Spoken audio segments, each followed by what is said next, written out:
یہ امکان کم ہے. اللہ کے رسول نے ایک قانون بخشا ہے ہمیں،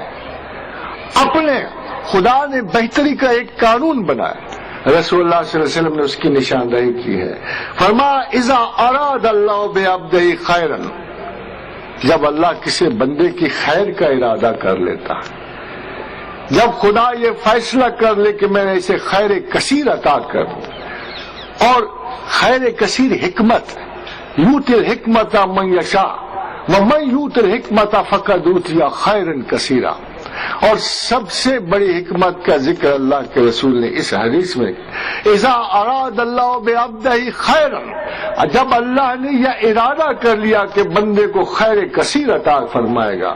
اعلیٰ ترین حکمت عطا فرمائے گا، ابصرہ بعیوب نفسہ، تو اس کو اپنی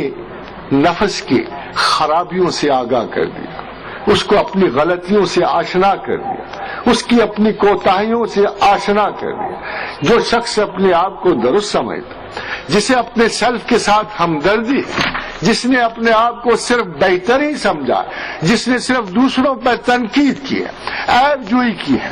اور جس نے اپنے مردہ بھائی کا صرف گوشت کھایا ہے، اس کے لیے حدیث کارآمد نہ نکلے گی. خدا تو خیر اس سے کرتا ہے، محبت اور انس اور کرم اس پہ کرتا ہے جس کو اس کے عیوب سے آگاہی دے دیتا ہے. مگر اس میں بھی یہ انکسار، ملامت غلط ہے،